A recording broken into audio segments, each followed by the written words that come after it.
Okay, here we are, day 2. It's Friday, February 9th, 2024. Jim has gone through the first part of his dual sympathetic reset. He had the right side done yesterday, and here we are in situ getting ready for jab number 2. Left side today. So how do you feel? First day was kind of rough. Headache all day until about 5. Ended up taking a nap and a couple of Tylenol, and it finally went away. I was very tired. It's important to get a lot of rest on the first day because I slept quite a bit. But woke up today feeling really good, much more relaxed, a little less tense, no headache or anything like that. Barely any soreness, you know, where the injection site was. You can feel just a tiny little bit if you move just wrong.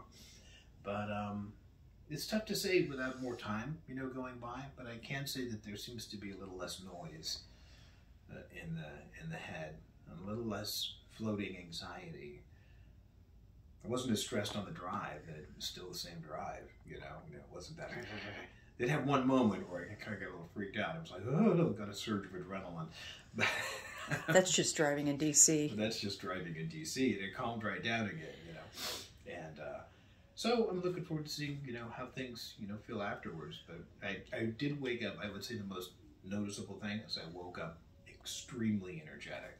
Now, granted, I slept most of the day yesterday, but I'm not, you know, I was up at like 5 a.m. and this is like 6:15, and I'm doing dishes and threw a little laundry in, you know. So normally that sort of thing would be like, okay, I'm gonna plan on this, and you know, it's like thinking your way through every step of every day. It's like kind of like a burden, you know. I gotta make coffee, I gotta do this, take a shower, then I can finally sit down and relax. I can't wait to go to bed. Give me a drink. So I'm very curious to see how the second half works. Do you want to talk about some of the highlights of the right after, so we, you know, can kind of discuss what, once you had the I mean, immediately after. Yeah, immediately after we chilled out for about an hour while you. Yeah. So you know, they do the procedure. The guy gave me, because I opted for the little twilight anesthesia, which really isn't even twilight. It's just basically kind of calms you down a little bit. Because my blood pressure was up, you know, a little bit, and I was nervous, you know, as you would be when you're going to get stuck with a needle. So afterwards, I got up and I sat down, and really all I wanted to do was kind of close my eyes and sleep. I didn't want to talk at all. And they have a nice, the place is gorgeous, and they have a really comfortable room to just kind of sit and relax in. Very quickly, the Horner syndrome stuff kicked in. My eyelid drooped, got very red, nostril clogged up, classic stuff, and then very hoarse, and not difficulty swallowing, but it was mostly a hoarseness and a feeling like I constantly had to clear my throat. And I was really kind of talking in a whisper most of the day. You know, wasn't able to get good volume of my voice out. And almost immediately I got that headache. I have a headache right here, and I thought, is this thing going to kick a migraine off, you know, for a second? And then it didn't. It just kind of, there was a weird sense of something here. It wasn't really pain, but there was pain here. I think it was trigeminal nerve. And then later in the day, it went into my cheekbone as kind of a throbbing pain.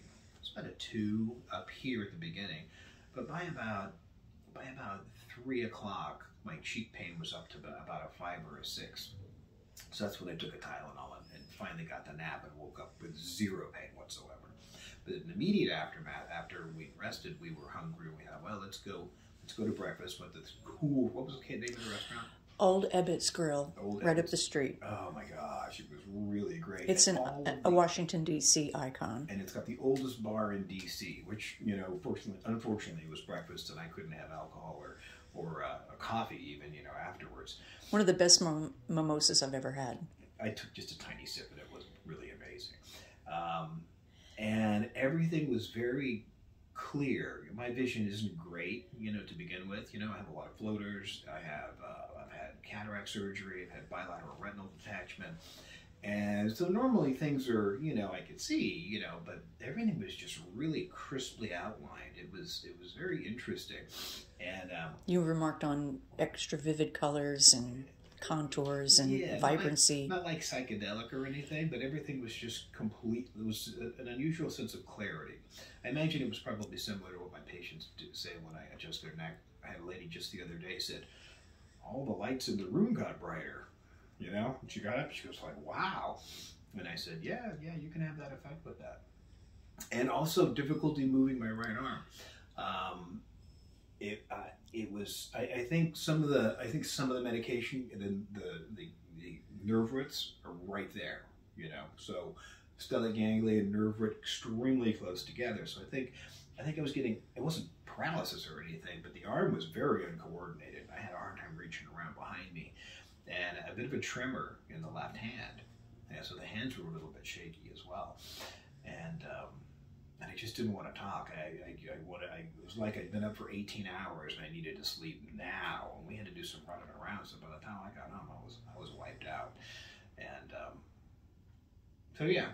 So that was very interesting. So we're going to go back to the same restaurant today, and we're doing the whole separate side. So I'm interested to see what kind of a reaction it'll have. You know, because I tend to get migraines on the right hand side. I wonder if I'll get a headache this time. You know, from the left. And so we'll see. Yeah, but I think it's helping. So stay tuned. Okay.